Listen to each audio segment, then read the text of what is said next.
Atensi sa lahat ng SS pensioners. Mga ka-pensioner, sandali lang bago kayo mag-scroll, may breaking news tayo tungkol sa inyong SS pension this February 2026 na kailangan ninyong malaman. Ngayon, narinig nyo na ba ang pinag-uusapan ng buong bansa? May mga balitang kumakalat tungkol sa posibleng pagbabago sa pension schedule at maraming seniors ang nag-aalala. Pero huwag kang magpanik dahil nandito kami para bigyan kayo ng tamang impormasyon. Ang tanong na nasa isip ng lahat, kailan nga ba ang eksaktong petsa ng payout? Ngayong February 2026? May delay ba? May dagdag or may special announcement ang SSS na dapat ninyong malaman? At heto ang magandang balita na hinihintay ninyo. May mga updates na talagang makakatulong sa inyo para sa maayos na planning ng inyong budget this month, pati na rin ang mga importanteng detalye tungkol sa payment schedules, claiming procedures, at kung paano siguruhing walang aberya sa pagtanggap ng inyong pensyon. Kaya mga lolo at lola, mga ka-senior citizens, at sa lahat ng nag-aalaga sa ating mga nakatatanda, panoorin ang video na ito hanggang dulo dahil ilalabas natin lahat ng detalye. Walang filtered, walang fake news, puro facts lang. Kung ready na kayong malaman, ang 22 ay like nyo na ang video na ito ngayon at samahan niyo ako sa buong discussion. Let's go! Magandang araw sa inyong lahat mga ka-pensioner. Ako po si Your Name at sobrang excited ko na makausap kayong lahat ngayong araw na ito dahil sa napakahalagang impormasyon na ating pagtutuunan ng pansin. Alam ko po na marami sa inyo ang nag-aabang at naghihintay ng tamang detalye tungkol sa inyong SSS pensyon ngayong February 2026. At nandito ako para talagang linawin ang lahat ng bagay na dapat ninyong malaman. Una sa lahat, gusto ko pong pasalamatan ang bawat isa sa inyo na nandito ngayong araw na ito. Alam ko po na hindi madali ang buhay ng isang pensioner at alam ko rin na ang inyong pensyon ay hindi lang simpleng pera. Ito po ay resulta ng inyong mga tao ng pagod, pawis at sakripisyo para sa inyong pamilya at para sa ating bansa. Kaya naman deserving po kayo na kayo makatanggap ng tamang impormasyon sa tamang oras at iyan po ang ating layunin ngayong araw na ito. Ngayon alam ko na maraming kwento at balita ang kumakalat sa social media, sa mga group chats at kahit sa inyong mga kapitbahay tungkol sa SSS pension ngayong February. May nagsasabi na may delay daw. May nagsasabi naman na may dagdag at may ilan pa nang nagsasabing may mga pagbabago sa schedule. Kaya naman naiintindihan ko kung bakit marami sa inyo ang nalilito at nag-aalala. Pero huwag kayong mag-alala dahil dito sa video na ito, tutulungan ko kayong maintindihan ang lahat ng detalye ng malinaw at simple lang. Magsimula tayo sa pinakamahalaga. Ang opisyal na schedule ng SS Pension Payout para sa buwan ng February 2026. Ayon po sa latest advisory mula sa Social Security System, ang regular schedule ng pension release ay nakabase pa rin sa dating sistema na nasanay na tayo. Ibig sabihin po nito, ang mga pensioner ay makakatanggap ng kanilang monthly pension based sa huling digit ng kanilang SSS number. Ang sistema po na ito ay matagal nang ginagamit ng SSS para masiguro na maayos at organize ang distribution ng pension sa milyon-milyong pensioners sa buong Pilipinas. Para sa mga hindi pa masyadong pamilyar, let me explain po kung paano gumagana ang payment schedule na ito. Ang SSS ay naghahati ng pension release sa iba't ibang araw depende sa ending digit ng inyong SSS number. Halimbawa po, kung ang ending digit ng inyong SS number ay 0 o mayon kayong specific date na nakatakda para sa inyo. Kung ang ending digit naman ay 2 or 3, meron din kayong iba pang date. Ang sistemang ito po ay ginawa para hindi lahat ng pensioners ay sabay-sabay na pupunta sa mga payment centers o branches na kung saan baka magdulot ng matinding pila at komplikasyon. Ngayong February 2026, ang opisyal na schedule ay nagsisimula po sa unang linggo ng buwan. Specifically, ang mga pensioners na may ending digit na 0 at 1 sa kanilang SS number ay makakakuha ng kanilang pensyon sa unang batch ng release na karaniwang nangyayari sa mga unang araw ng buwan. Ang mga pensioners naman na may ending digit na 2 at 3 ay kasama sa second batch na usually ay ilang araw pagkatapos ng first batch. Ang pattern na ito ay nagpapatuloy throughout the month para sa lahat ng digits from 0 to 9. Ang maganda po dito ngayong taon at ito na nga po ang magandang balita na nais kong ibahagi sa inyo ay ang mas improved na payment system ng SS.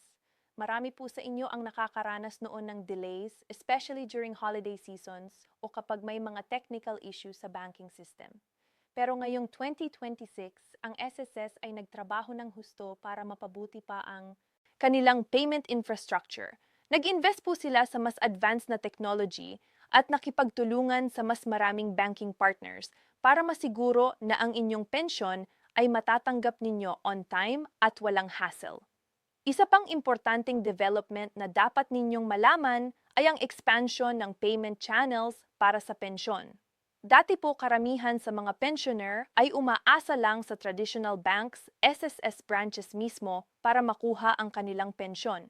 Pero ngayon, may mas maraming options na available. Maari na po kayong makatanggap ng inyong pension through different accredited banks, e-wallets, at kahit sa mga rural banks na mas malapit sa inyong mga tahanan. Ang flexibility na ito ay talagang nakakatulong, lalo na sa mga pensioners na nakatira sa remote areas o sa mga probinsya kung saan mahirap makarating sa main cities. Para sa mga naka-enroll na sa Unified Multipurpose Identification or UMID card, mas magiging madali pa para sa inyo ang process. Ang UMID card na ito ay hindi lang simpleng ID. Ito po ay connected na sa inyong SSS account at sa inyong designated bank account kung saan nire-release ang inyong pension. Kung meron na kayong UID card at nakalink sa randidang ATM account, automatic na po ang pag-credit ng inyong pension sa inyong account every month. Hindi na kailangan na pumila pa kayo o pumunta sa kahit saan. Nasa account ninyo na agad ang pera sa designated date. Ngayon, pag-usapan naman natin ang actual amounts. Maraming pensioners ang nagtatanong kung meron bang increase sa pension ngayong 2026 or kung may mga adjustments based sa cost of living. Ang totoo po, ang monthly pension amount ay depende sa inyong contributions nung kayo ay employed pa or nag-contribute pa bilang self-employed or voluntary member. Ang SS ay gumagamit ng formula na tinatawag nilang Average Monthly Salary Credit o AMSC para kalkulahin kung magkano ang inyong monthly pension. Kasama rin po sa computation ang number of credited years of service at ang inyong age upon retirement. Ang minimum monthly pension po na matatanggap ng isang pensioner ay may standard amount na itinakda ng SSS at ito ay regularly reviewed ng agency para siguraduhing nakakatulong pa rin ito sa daily needs ng mga senior citizens. Bagaman hindi automatic na may yearly increase, ang SS Board ay palaging nag-eval ng economic conditions at cost of living adjustments para malaman kung may need na i-adjust ang pension rates. Sa kasalukuyan, ang board ay aktibong nag-aaral ng mga proposals na ito at kung meron mang announcements regarding increases, sigurado akong magiging headline news iyan at agad kong isi-share sa inyo through our channel. Isa pang concern na laging naririnig ko from pensioners ay tungkol sa 13th month pension. Tuwing year-end po, ang SSS ay nagbibigay ng 13th month pension sa lahat ng qualified pensioners. Ito po ay equivalent sa 1 month worth of your regular monthly pension at ito ay usually released during November or December. Ang magandang balita dito ay tuloy-tuloy pa rin ang programang ito ngayong 2026. Ibig sabihin kahit ngayon pa lang February, sigurado na kayo na by the end of the year, makakakuha kayo ng bonus na iyon. Ang 13th month pension na ito ay napakalaking tulong especially during the holiday season kung saan maraming gastusin ang mga pamilya. Let me also address some common problems na nararanasan ng mga pensioners. Una, ang issue ng claimed pensions. May mga instances po na hindi nakakapag-claim ang pensioner ng kanilang monthly pension dahil sa iba't ibang reasons. May sakit, nasa hospital o kaya naman ay nasa malayong lugar at hindi makalakad. Kung kayo po ay nasa ganitong sitwasyon, meron pong provisions ang SSS para dito. Pwede ninyong i-authorize ang isang authorized representative na kumuha ng pension on your behalf. Ang process na ito ay nangangailangan ng notarized special power of attorney at valids both from you and your representative. Ito po ay para masiguro na walang unauthorized persons ang makakakuha ng inyong pension. Pangalawa, ang issue ng pension verification o proof of life.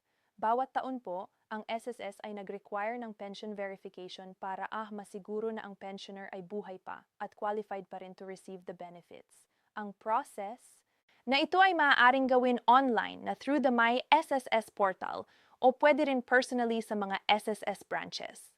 Mahalagang hindi palampasin ang verification period dahil kung hindi kayo makakapag-verify, temporarily suspended ang inyong pension release until makomplete ninyo ang requirement. Kaya po para sa mga nakakatanggap ng notices regarding verification, please attend to it agad para hindi maapektuhan ang inyong monthly pension. Pangatlo, ang mga technical issues sa ATM cards. Minsan po ang pensioners ay nag-experience ng problem sa kanilang ATM cards.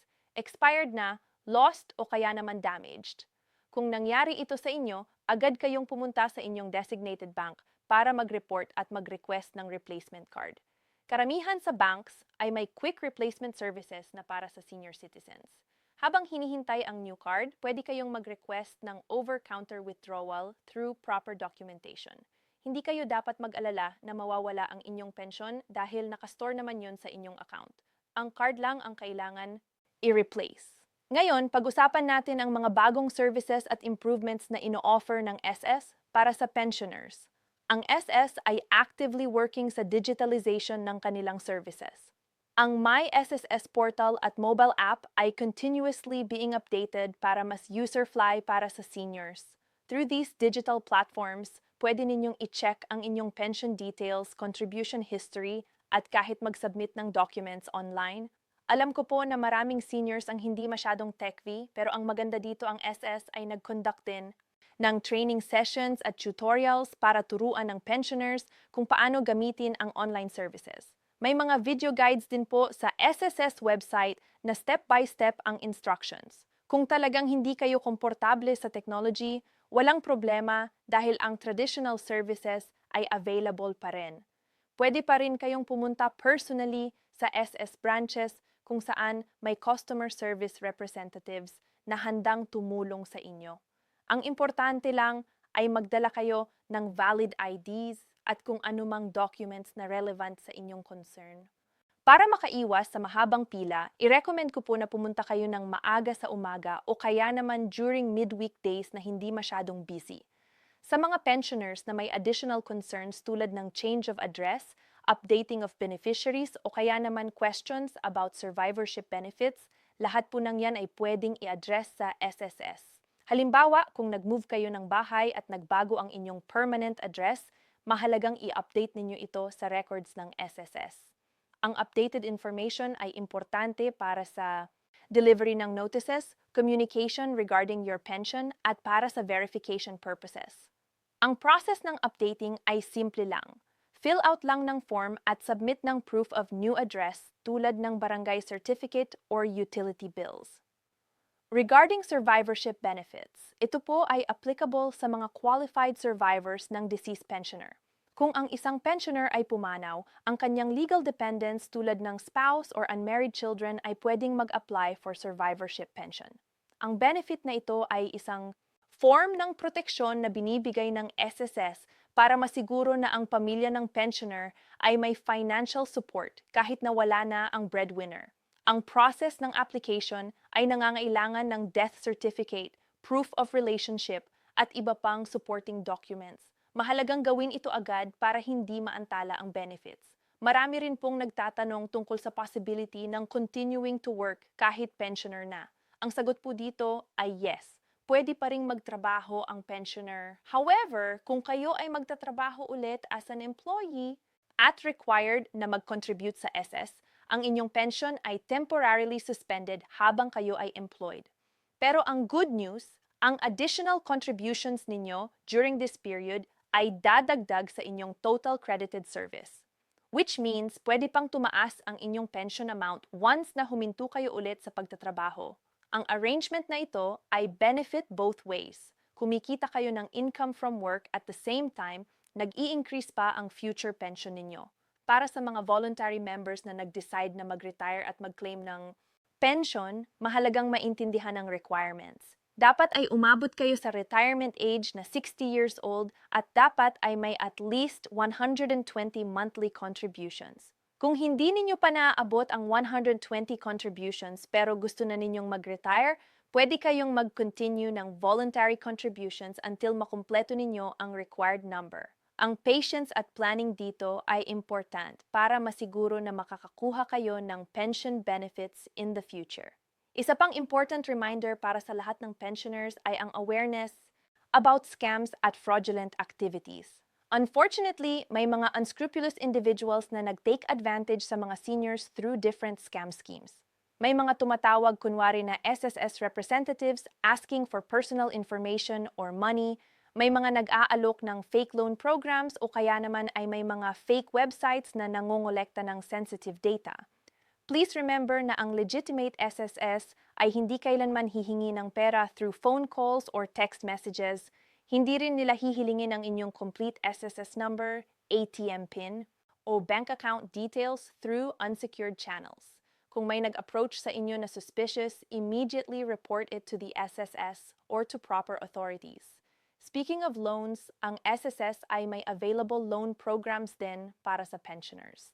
Ang pension loan program ay designed specifically for pensioners who need financial assistance.